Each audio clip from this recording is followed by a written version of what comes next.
Those who have put it in the chat box, there will be more present. Okay. Fine. Okay. So good morning all once again, and I hope you had a good weekend. 2 days time with your family. Let me share this screen first. So in today's lecture, will be let's have a quick refreshing session for what we did just before the IA. Since many were not present one day before IA, so a lot of them have missed. Right. So we'll have just quick overview, maybe 5-10 minutes, a refreshing session of what we have discussed, and then we can proceed ahead to the for the syllabus. So is the screen visible? First of all, anyone can acknowledge, please.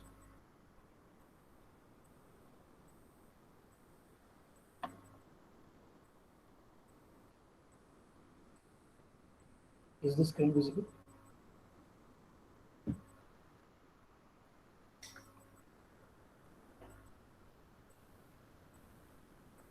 Okay. Thank you, Shri. So, yeah. So if you can recall, we stopped at what are the different aspects of dictionaries compared to the lists, right? What are the differences between dictionaries as well as lists? So we had few examples over it, which those who have attempted the question number 4, they were able to give these, produce these examples very well. So it was an easy one. And then what are the different methods that we have under lists, right? Sorry, in dictionaries.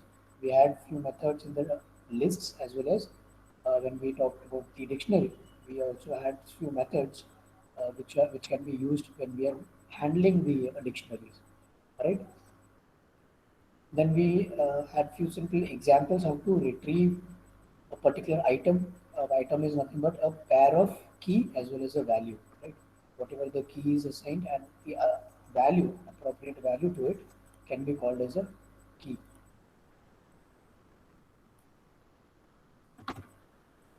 The appropriate key as well as the value, they both paired together can be called as an item. Right. So we also move ahead and discussed how do we check whether a key or a particular value exists in a particular dictionary, right? So we made use of the method keys, values, and items, and we use the another operator you can say, which was basically to compare the string with all the values or the keys, right, present in the dictionary. So which will give us whether that particular value or that particular key is present in the dictionary or no. Yes or no. That is true, of course. We had the get method to retrieve few values from the dictionaries, right? We had set default method, which was used in case if we don't have a value assigned to a particular key, right?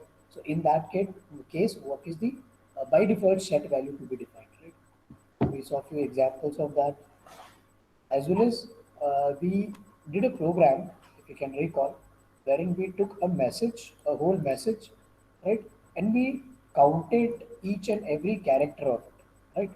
How many times a particular character, let's say I, has been there in that particular message, including the special characters like a space, blank space, or a comma, or a full stop, right? So we calculated the count of these characters and we printed those counts of that respective character like this. But as you can see, this output is not so pretty enough, right? It's not so readable. So we used a predefined function called pretty printing, which is a module pprint, which is first imported, and then we can use, instead of print, we can use pprint dot pprint again for any variable that we are printing, right? And we end up having a better indented output, which is much more readable, prettier output compared to what we had previously. So this was a simple example that we saw. And then again, interestingly, we also move ahead to discuss the model real world things. Like how can we make use of these dictionaries or lists or these notations in real world, right? For example, the example that we took was chess, right? So in chess, we had a few set of rows and few set of columns, which is named like this, right? So which all the columns, as you can see, are named from A, B, C, so until H, and all the rows are named like this numerically, that is 1 to 8. right? So these are called basically the algebraic notations, right? So in this case, this is just a chessboard, so it's an algebraic chess notation. So how can we represent it? How can this particular block in this chessboard can be represented? So as you can see, we simply name them like A1, B1, C1, D1 for a row, and similarly for the column A2, B2, C2, D2, so on up till H2, right? And similarly, in case of columns, the column wise, we name it as A1, A2, A3, A4, so on up till A8. Similarly, B1, B2, B3, so on till B8, and the last column will be H1, H2, so on up till H8. So these are just the basic notations for you to understand. But when we talk about to write these notations in form of a program, it might be little complicated, right? So let's not uh, take this advanced problem at the initial stage itself. We'll have a much more simpler version of how can we define this dictionary or these notations in the dictionary by taking a simple example. And we saw the example of a tic-tac-toe board, right? So we had a simple tic-tac-toe board which is having different labels. The label is for a particular block. For example, top L denotes top left block, top M denotes top middle, top R denotes top right, and so on for the middle as well as lower rows, right? So this is a basic, a naming or a nomenclature for a tic-tac-toe board. Then, using this board, we can form a dictionary which will be much more easier compared to a chessboard, right? So we went ahead to discuss a problem. How can we print? How can we initialize? Then how can we make a player play in the real time in the game, right? So this was just a blank chessboard, you can say, sorry, a blank tic-tac-toe board, which will just form a initial, you can say, this naming, that's it.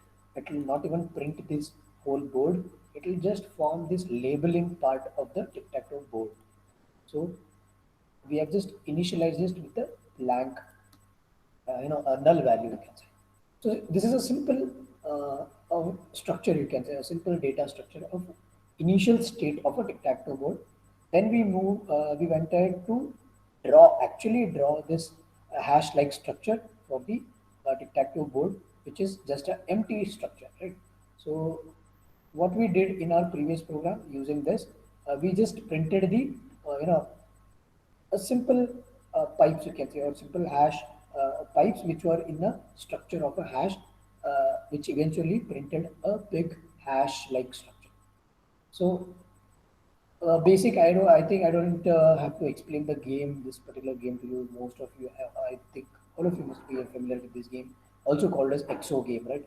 So you know how this game operates. So if you don't know, I mean, a player X, let's say when X starts and whenever he marks his place or her place in a particular these any of the nine blocks, then next player O plays, and similarly this repetition goes on, and the player who can form a single line, whether it can be a horizontal line or a vertical line or a diagonal line, which is of his own, which is all O's or all X's, then that particular player wins. So this is a basic rules which you all must be familiar with, right?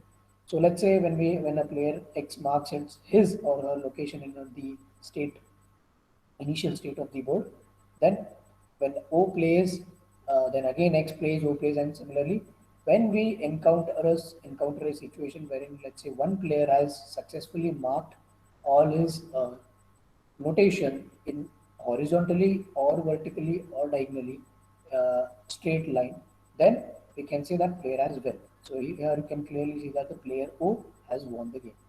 So how can we put it into the form of a code is the question. Right? So before that, we first initialize the board. Like I said, a simple initialization with a blank notation. Right? There's null value, there's nothing into it. And then we have to simply use print statements to print that board along with the uh, blocks, right? Now, for this block, we are making use of a function called print board, and this board will have these, basically different blocks for left, middle, right, for all the top, middle, and lower columns as well as rows, right? and a simple concatenation operator which will help us to combine this all together to form a structure. Right? So this will be the structure, blank empty structure that will look like something like a hash. Then we slowly move ahead to hard code the code, which was actually to make the program itself to operate with the game. So we just assigned these values. We just hard coded these values just to demonstrate it, right? And which was resulting into something like this, which we just saw here, right? This example. Now, but how can we make the players play in the runtime, right? How can we make a program which can help us players to play the game uh, after each in a repeated fashion, like what do you say, chance by chance, like after one player. I'm talking real time and not hard coded like we did in the previous example here. So how can we go about it? We just simply the state initialize all the states of the board. We just simply print a blank chess the tic-tac-toe board, and then we initialize the turns. Right. So whatever. Let's say if it is start with X, we say X is the initial state of the turn, and so on till a player wins it. A player wins the board. So this is a simple for loop which will keep the rotation on turn wise on. So when a particular turn of let's say player X gets over, the again input is taken, which is if the turn is X, it will be switched to turn O. Now the player O has the turn; it's the player O's turn, and then when the O is over, X will be initialized to the variable turn, and so on. So it's a repetition which is into the for loop. So basically, we can have maximum of 9 states. So the range it will range up till 9, and then by the end of it, we will have the board printed, right? So it will look something like that. This initial board, then move turn for X, move on which place. So it will say mid-M. So mid-M is initialized and so on. So let's not get deep into it. You already know it. But as you can see, we have elapsed all these 9 states, but there is no horizontal or vertical or diagonal a player which has marked successfully his his blocks, right? So this you can say is a state, the final state of the board, wherein none of the player has won, and it's a kind of a draw. You can say, right? So this was just another case. So we can make the player win or lose or whatever. But this is how can we make the players play in the runtime, right?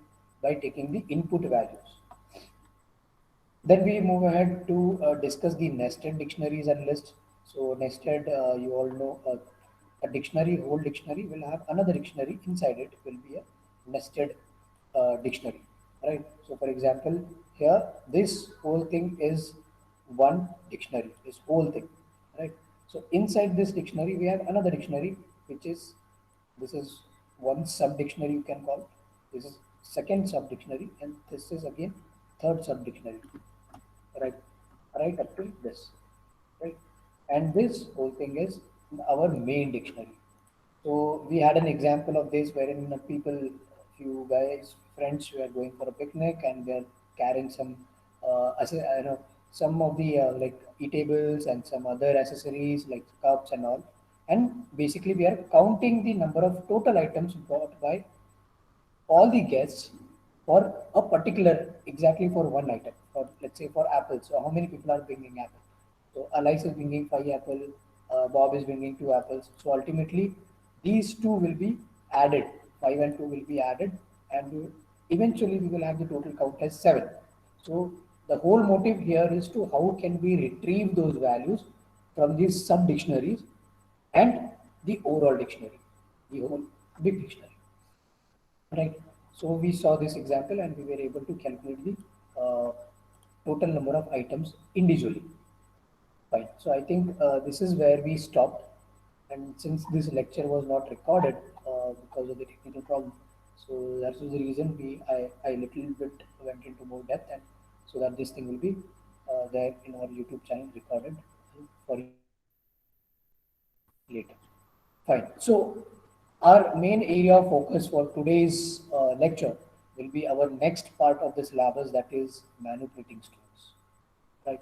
So we saw mostly all the kind of workings that we can do with the strings.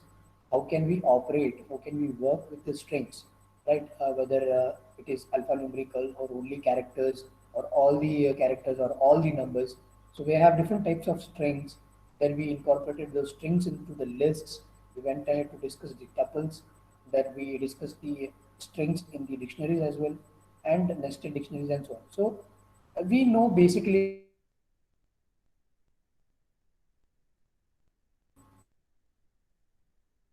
how to manipulate strings but in this whole course of time, we can I don't know how many have we have observed, but we are able or we are able to detect few glitches that we can say strings can have, right? So those glitches, how to handle those glitches or how to handle those technical issues with these strings, and then how can we manipulate it or how can we bypass those technical issues with these strings. We can see that in this section. So this section will be again interesting with respect to special characters. For example, how can we make use of incorporating few special characters in the password or in the string itself, special character in a particular typical string. So this section will be dealing with this. So how can we manipulate those strings? So as you all know, how a basic string would look like, right? So a basic string would start with a single quote. Then we have a set of characters, which can be either characters like alphabets or numbers or combination of alphabets and numbers, which are alphanumericals. Also, a few other characters which can be encoded into a single quote. So that whole single quote will be our string. That's how a typical string would look like. But the question is, if we have those uh, strings or special characters inside that string, then how to deal with it, right? I'm talking about again single quote. Right. We will have an example of it. We will take an example so that the idea is clear. But so far, we have done all other kinds of operation dealing with the strings, dealing with the typical string, considering the you know how a normal string would look like. But we haven't considered the special cases, you can say. So you all know by this time that how can concatenation works, how can we add two strings, how can we retrieve the values of it, right? Then converting the lowercase letter, uppercase letter, and so on. So we in this module will be learning about how to check these strings whether they are properly formatted or no, to correctly format them, to use those special characters, special symbols inside the string without damaging that string, right? And so on. So it will be a little more interesting this whole section, which can be these area of application. I mean these things where we can use these manipulations of these strings are, like I said, can be your password management or in any text or any paragraph which deals with different types of symbols, special characters, and so on. Right. So that time we have to handle those special characters as well as those symbols in a very you can say very significant way. Very you have to be very careful with the type of symbols that you're using. So let's have a simple example of how can we go about it. How can we start with these? So working with the strings, we first have called string literals. Right. So what do we mean by string literals? So let's just have an example. The example that I was talking about. Let's say we have a string called that's a Alice cat. Right. That's a Alice's cat. As you can see, it's a typical string starting with a single quote and it's ending with single quote. But please note here, we have a word called aliases and apostrophe s. So the question arises, how does our programming language, which is in this case is Python, how does our Python programming language and its interactive shell, as well as the IDLE, will come to know that this string is ending after this cat and full stop, which is this single quote, and not this single quote. So this becomes the question that how can we say or how can this Python programming language will come to know that our string is ending either here, which is our first closing single quote, or which is our actual single quoting closing quote that is after cat. So that becomes the question, right? So it is again you can say a different way to handle it, because this is not just a typical string. We have inside the string another single quote which is harming or violating the rules of a typical string, how a string should look like. So in that case we have another way to do it, that is using the double quote. So if you can recall the first lecture, very first lecture, wherein we installed the Python and we saw few examples of how to deal with different statements, how to initialize, how to print, right, and those things. So few people also ask the question, sir, why are you using double quote? We can use single quote, right, to define a statement. By using semicolon at the end, we can simply put it without using semicolon. So there are different reasons to it, why, when to use, how to use, right? So wherever required, you can avoid using it, but at the same time, you have to consider the other aspect, like you are making use of any special characters or symbols, etc. Those things. So in these case, this is a simple example. So just to bypass this type of ambiguity in the statement, what we can do is we can simply make use of the double quotes. So double quote will have more precedence over a single quote, and it will consider this whole thing starting from the opening double quote to the closing double quote, and it will consider this whole thing as a single statement, right? And inside that, whatever is, irrespective of single quote, another statement, it will print as it is, whatever is there inside the double quote. So this is kind of differentiating this single quote and way of declaring the statement with the double quote way of declaring the statement. So this was a simple example. Few people are still joining. Okay. So let's move ahead and discuss about what you must have already encountered, that is nothing but the escape characters. Because when I was discussing these special symbols and special characters, you must have got in your mind that yeah, so we can make use of escape. We have learned something called escape characters as well. So as you know, escape characters, which character which is nothing but the backslash, right?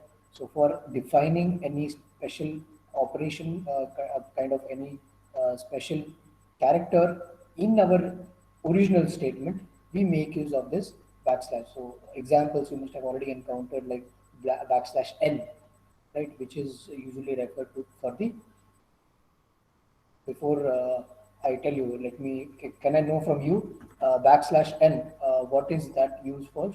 For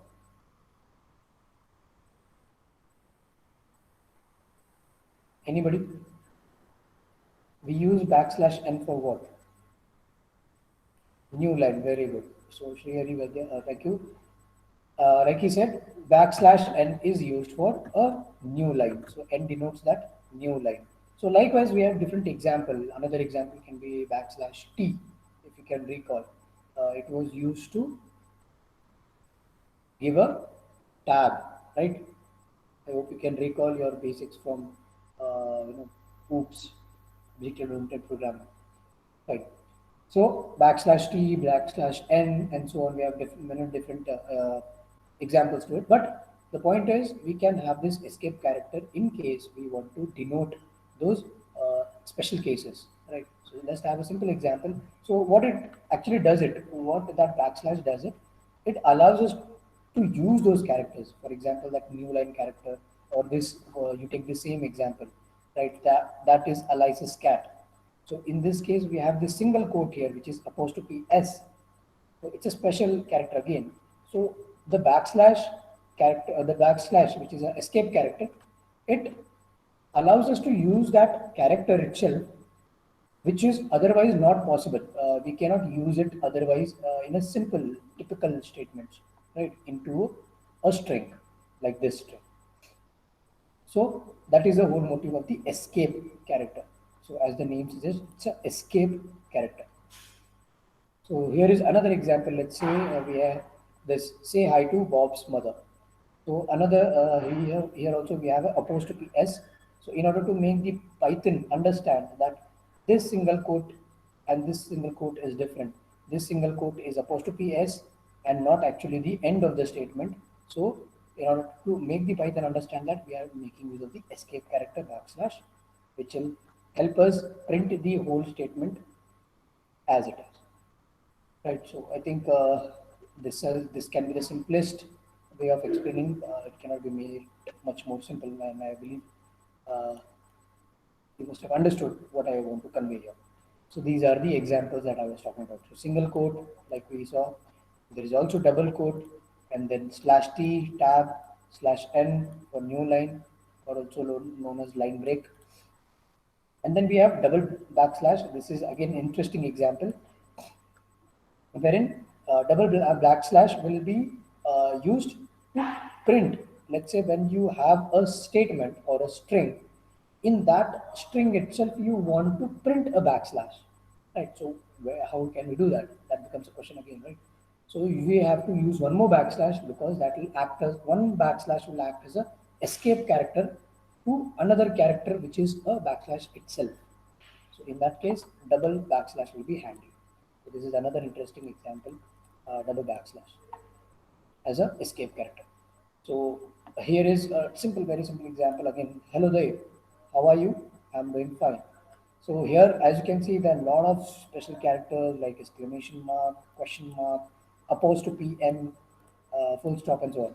So the whole motive is to print it in a better way, more indented manner.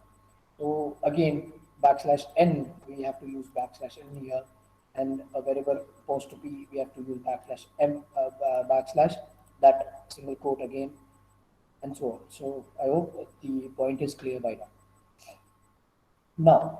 Now again becomes a very important aspect when we are doing this, when we are making use of these escape characters to print these special characters as well as symbols. Then let's say when we want to print the as it is, like what is the the raw form of a string, then we have this another concept coming in, which is actually the raw strings. So what it'll do is it will just print these statements as the name suggests in the raw manner. Raw means, however, whatever you give, it will print as it is, right? So it's a raw form of a string. It will completely ignores all the types of the escape characters. For example, here in this statement, if you see, there is a escape character for slash n here, escape character for another slash n new line here, and one more escape character for the slash apostrophe, right, which was used for IM. So these three times we have used the escape characters. Now let's say when we really want to print the way it is, right? We want to have a look on these escape characters in the statement as the output. Then we want this whole thing to be printed, right? Then in that case, how can we print that? So that is where we have the concept of raw printing, wherein it will ignore all the special characters and print these backslashes also, right? So this is how a simple example would look like. Let's say we have a statement called that is a Carol's cat. So we have a apostrophe here, and which in order to print that apostrophe, we are making use of a backslash. That is nothing but the escape character, and but we want to see that escape character in the output. So we are going. What we are going to do is simply before starting the string, we are initiate with a or prefix this whole string with a small letter r. That's it. The small letter r is a predefined concept in the Python program, which will behave as a raw string, and it will print the string as it is in the raw format. So as you can see, we get the output in the rawest format, which will ignore the escape character and it will print the escape character also, which is not might be a good idea. But in some cases, exceptional cases, when you want to deep dive into the code, let's say we have a bunch of complex code and we have many different symbols, different characters into it, and you want to backtrack it, you want to trace the program. So in that case, we should know, one should know as a programmer where am I using, or where another person who has developed that code is using those escape characters and so on. So in that case, what we can do is we can use that keyword in the initial, like before the string starts. So it will help him it will help him to see all the escape character which a particular developer has used, a particular programmer has used. So that can be one application. Another, there can be many more examples as to what is the need to print this, escape characters. Otherwise, it might not be a good idea in case if you want to really have a well formatted output, right? So I hope the point is conveyed well enough. Fine. Any doubts so far? I have tried to bring out like simplest of the simplest explanation for what we have discussed with respect to the manipulating strings. Yeah. I would like to move from you. Any doubts so far before we move ahead? Because in order to move ahead, we need to have these fundamentals very strong enough so that when we talk more advanced thing, when we deep dive into it, these things, these basics should be there at the background when we discuss these new things. So, if and only if we are clear with these basics, we will move ahead. Otherwise, we'll have the more clarification with the more examples. Yeah, please.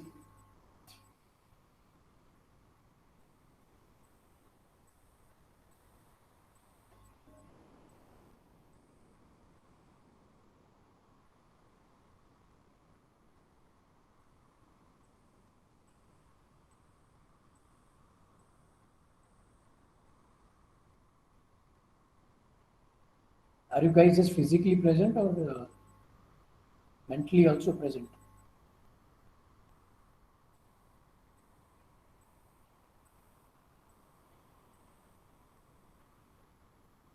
Yeah, anybody, any doubts so far, whatever we have discussed before going into next section?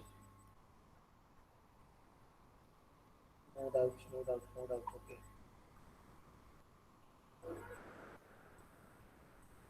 fine. That's great.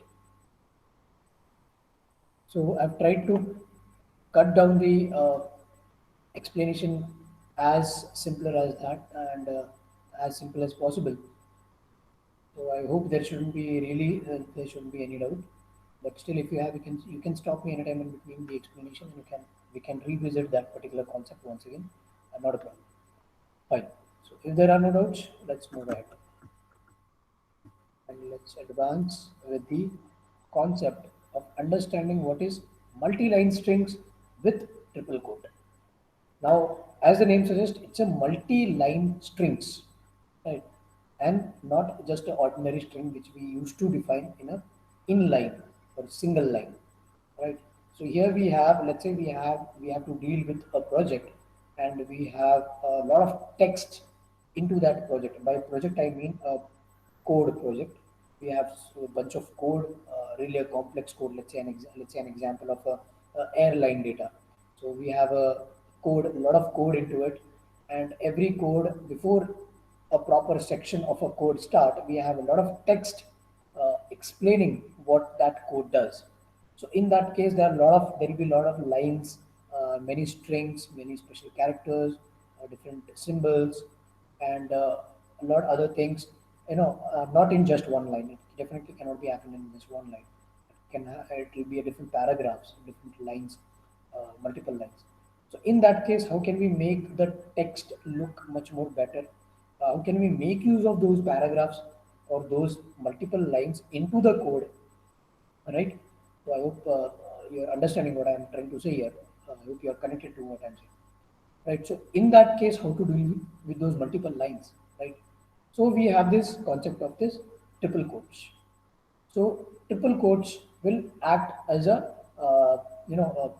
start of a particular paragraph, you can say, and then obviously the end of a particular paragraph. So wherever you start with three quotes, three single quotes, that will indicate the start of a multiple strings, or it's something but a paragraph, you can say. So three triple string is the start of the paragraph, and next three triple strings can be the close of the paragraph. So let's say, let me open the Python ideally.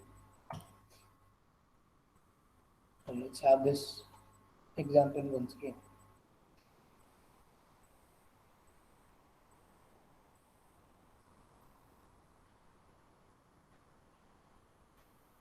Yeah. So okay, let me open new file, and let's say I have to print something. Anything. Take the same example so that you can remember the same example, or only this part. Okay. So this is how a simple single inline print string would look like. And in case if I want to print which is a multiple line something, then in that case I have to make use of uh, three single quote, and inside that whatever paragraph that I want to whatever special characters, anything that I want to put it, right? So that will act as my string or my paragraph or multiple lines. And again, three single quotes will define the end of that particular paragraph. So this will be my whole string. In case this, let me show you. This can also be an example of a multiple string, multiple line paragraph, right? Because uh, we are starting off something with the three single quotes, and we are ending up that something with single quote again. That something right now is blank. That's it. This is just an example, plain example, simple example of how this triple quotes can be used for a paragraph which is actually a null paragraph, or a string, multiple line string, which is a null string. So this is just a simple example. Now inside that you can put multiple lines with multiple quotes, with multiple symbols, special characters, and so on to print it. You must have already guessed it. What can be the output of this, right? So output will be exactly the way you have written it, because that is the whole motive of using this triple quote, to print it exactly the way it is, right? So the multiple lines, whatever entered, the new line we have, blank lines we have in between, and so on. So the output will be simply like this. Now, when we talk about multiple lines, multiple comments playing the picture, we have multiple comments. A simple comment, you all know how a simple comment would look like, right? So let's say if I want to print, okay, this is,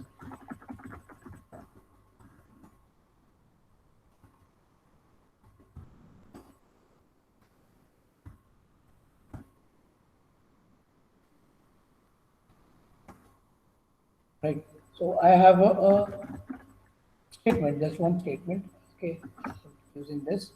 And what I'm going to do is,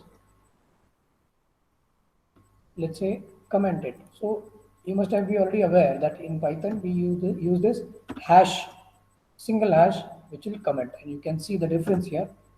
This whole active code has gone into a comment mode when I prefix this whole string with a hash, right? As you can see, there is a change in the color. This red color denotes that the code is into the uh, comment mode. So let me once again, when I, let's say we have different, just to save time, what I'm doing is I'm simply copy pasting the same code. And let's say I want to comment something, this just one print statement. So as you can see here, there is a hash here.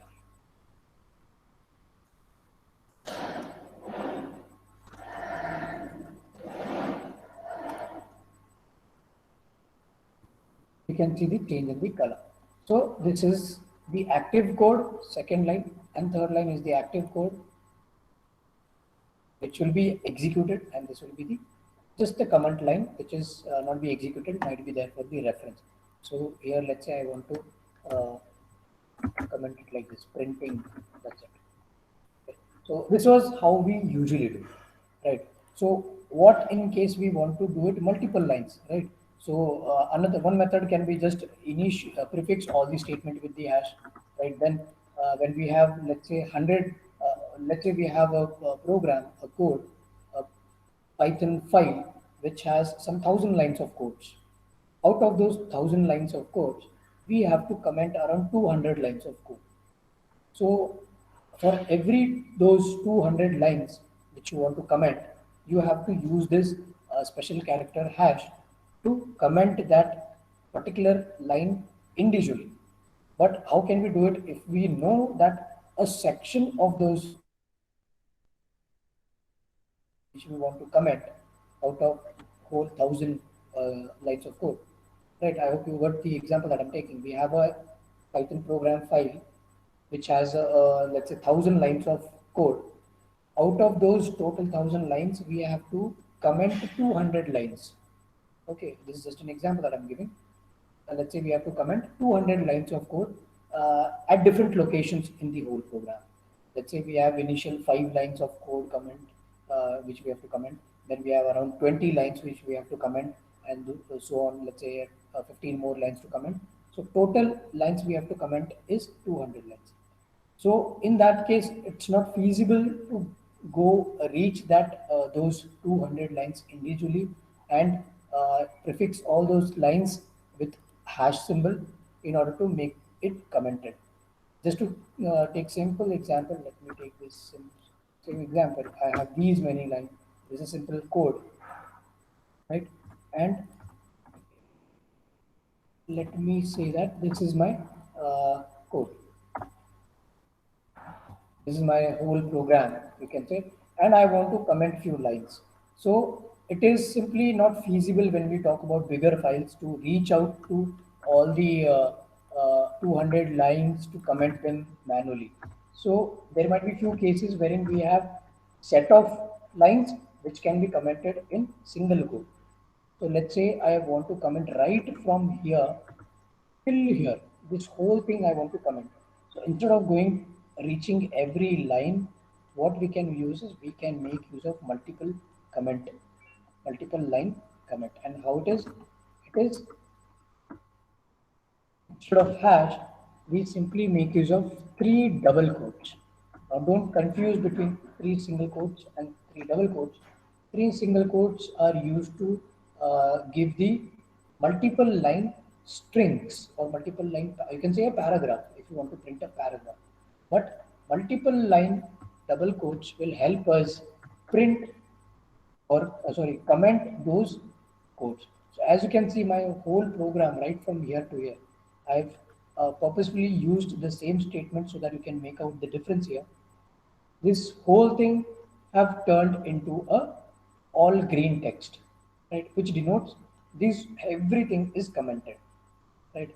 Unlike here, which is the same statement, this print statement and this print statement is same, but as you can see, the color here is retained, and this is an active code, which is nothing but this is not commented.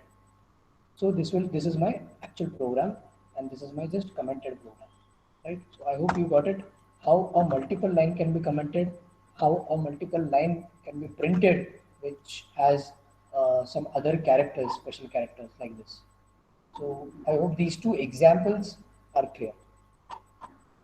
Yeah. Anybody doubt with respect to what we discussed again?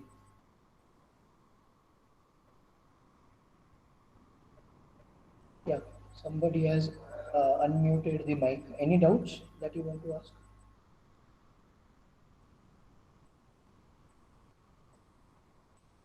Please let me know if you have any doubts. Okay, Vibha says no doubt. Anybody else who has any doubt, please. I hope the things are clear. I'm making it as simple as possible because these are very, very, very basics, right? We have not even started actual Python programming. These are fundamentals, how to declare a statement, what are strings, what are lists, what are tuples, what are dictionaries. We haven't discussed the full-fledged Python program, how it looks like, right? So when you're not clear with these, the further things will be a nightmare to you. So I want you to ask the doubts and don't uh, live with those doubts, because same doubts can be there with the other. So whatever, go through the lecture again. If you have any doubts, reach out to me. We can discuss in the next lecture. Not a problem. Uh, in case if you don't recall your doubts, anything right. So I hope the session was useful and you learned few things with respect to Python, how to manipulate these strings, especially. So if there are